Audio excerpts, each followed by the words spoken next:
live Cuomo talking about you with Eric Adams right now? Pals around with Hasan Piker, who said America deserved 9/11. I did cannot a press conference with Wendy and Sal to Turkey. I can't stress this enough. How like insincere and unserious of a campaign this has been. It almost feels like he hates me more than Zohran at this point. Have 9/11 illness. 3,000 died on 9/11. You want to say America deserves what the f is happening? 9/11? You insult all the families of all the people. You insult all the families of all the victims of 9/11, of all the victims of 9/11 illness. It is an insult to all New Yorkers. I did a press conference weeks ago and asked him. I like that he's trying to mask the very obviously like racialized attacks, calling Zohran a jihadist and shit by being like, no, I was just saying he's gonna do 9/11 because he loves Hasan, who is another Muslim guy who loves 9/11, I think. I'm not going to be yelling all over the place at me. We're going to do it one at a time, and I'm only doing a few more, and I'm going. I said what I had to say. Next question, guys. Some lost ground, alliance, well, the mayor talked about Mr. Mandani has gained some ground. How do you think this helps? I think, look, New Yorkers just need to hear the truth and the facts, you know. They've been mesmerized by TikTok videos and tweets and productions. Let them know the facts. And when they know the facts, we're going to get the Latino vote, we're going to get the black vote, we're going to get the white vote, we're going to get every New Yorker who's a real New Yorker. Offer Mayor Adams anything in return? Don't even answer that, Carrie. That's a carrot. Love. Ignore him. Ignore him. I cannot believe Mayor Adams' fall from grace, chatters. He went from saying all my haters will be waiters at my table of success to becoming a waiter at Andrew Cuomo's table of misery. How did this happen to my goat? How could this have happened to my goat?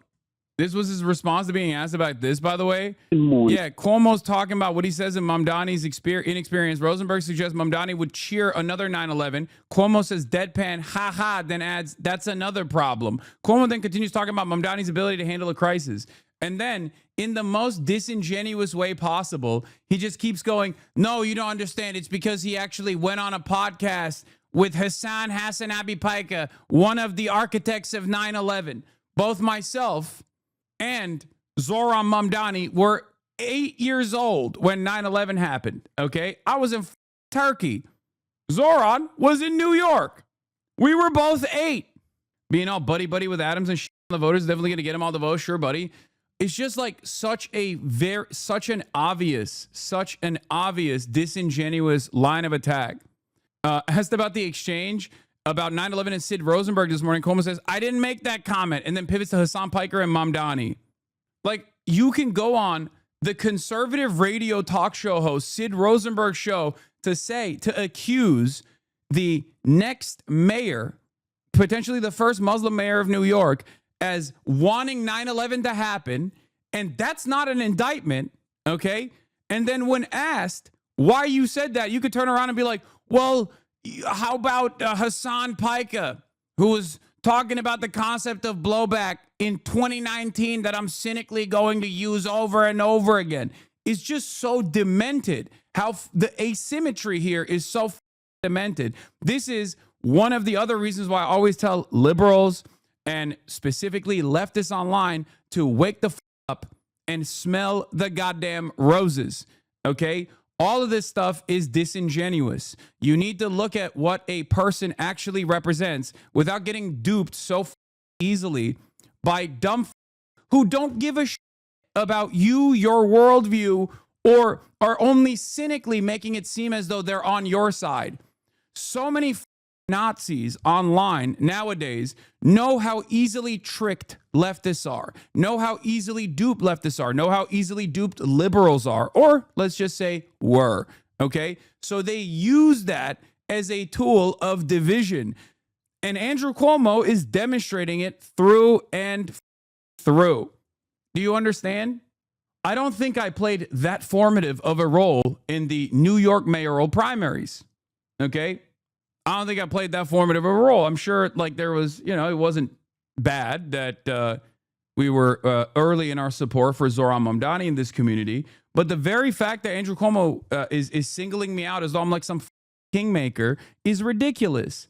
And the only reason why he's doing that is because he has an extremely online group of people in his campaign. Yeah, only look at the title. This is the guy whose show he went on. New York radio host, liberal Jews are killing us. This is Sid Rosenberg. Okay? This is the show that Andrew Cuomo went on. This person has a infinitely worse reputation right now and infinitely worse politics right now. What the fuck are we talking about? I use this as an example. I use this as an example when I was talking about like Andrew Cuomo going on the Impulsive podcast. Like, are we really doing guilt by association when you are so desperate for a crumb of clout that you went on Logan Paul's podcast? Get the fuck out of here. Who's the shiny guy on the right? That's Sid. That is Sid Rosenberg, the conservative podcaster radio show host.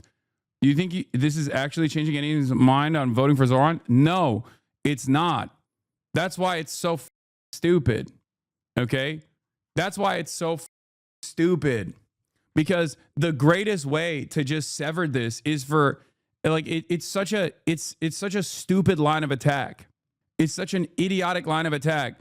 And all it is doing is it's not convincing anybody. No one is going, oh my God, I was really going to vote for fast and free buses. But it turns out Zohran went and did a Twitch stream with a person who in 2019 said America deserved 9/11 when talking about American foreign policy and the concept of blowback, a concept that there is academic consensus around. Well, this has really made me reconsider my stances. Like, that's not a real thing.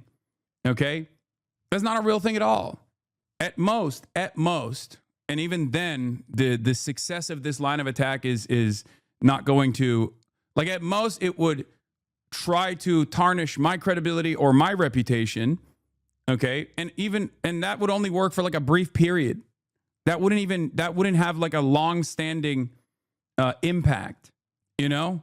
This is unironically like, oh, I can't believe Zohran would go on Joe Rogan, but this time cynically being pressed by Andrew Cuomo and his failure of a candidacy, his failure of a campaign. In any case, it's just not, this is not like, this is not a significant problem for the Zohran campaign at all. It's not even a significant problem for someone like myself. It's just at most going to do reputational damage to me for like a week. And then people that hate me are going to use this as an opportunity to be like, oh, everybody hates you, law. And then what? Okay. A week later, the Trump administration is going to continue doing its fascism. And people are going to realize, oh, wait a minute. Maybe we were wrong about this dude. This has been my entire career. People get whipped up in a frenzy over nonsensical shit, whether it's because I bought a house or whether it's because I leased a Porsche or whatever or because they've imagined that I'm like abusing my dog by, because she sleeps behind me for extended periods of time. I can't believe dogs sleep in the same cot, you know? It's just people make up their minds and then they realize maybe they were duped. It is what it is. The reality of the matter is the reason why they hate that Zohran and I linked up is not because of my 2019 comments about 9/11. It's because I've been a proud, loud Israel advocate for the past 10 years, and it's been especially important for the past 2. That's it. It's the majority position, and these guys can't contend with it, so they have to angle different kinds of attacks without saying that it's because he's saying Israel. Back in the day, for the past 2 years, they kept repeating, oh, well, this guy's anti-Semitic. He says Israel. This guy's anti-Semitic. This guy's anti-Semitic. And it didn't work. And it stopped working. So now they have to find other shit to be like, well, we'll punish you for other reasons. will try to punish you for other reasons. So you shut the up. So others that are also on that same wavelength see what you go through and they think twice before saying some shit like that. It's an insult to New Yorkers, Cuomo says, pointing to Mamdani's appearance with podcaster Hasan who has been criticized for statements about Israel. He is asked about Mamdani's accusation that his attacks are Islamophobic. That's it. So this is not me speaking specifically to the right. Okay? This is not me specifically speaking to the right.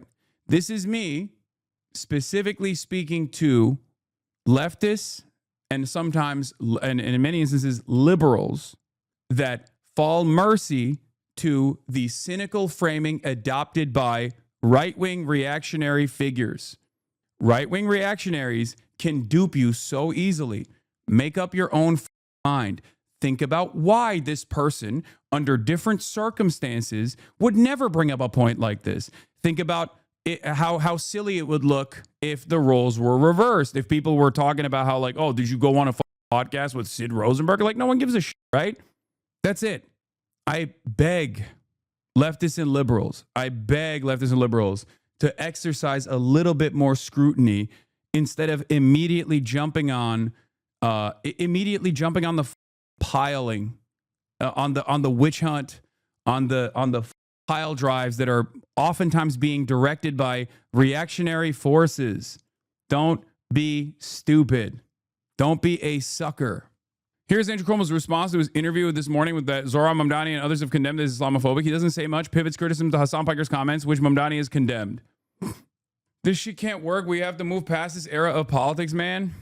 Yeah, it's just like, it's so stupid, but unfortunately, sometimes people do get due for it. It's not going to work in this race, okay? It's not going to work in this race, but it is a far larger problem that must be addressed at some point, okay? Because if liberals and leftists get tuned up with the outrage manufacturing machine and demand infallibility from their candidates or their advocates or their allies and assume that everyone is morally pure, that you're not going to have disagreements sometimes with the people that you are aligned with, if you cannot comprehend that this is a normal human component, is a normal part of solidarity, is a normal part of how you build a mass movement, people of all different backgrounds, people of all different worldviews and experiences, you are not going to win anything, and you are constantly going to be wondering, why are there no other big leftist content creators out there? Why are there no perfect advocates out there? I don't understand. There is no such thing as a perfect advocate. Okay? That doesn't exist. There are people who just haven't had the same level of scrutiny that has been deployed to those at the top. That's it.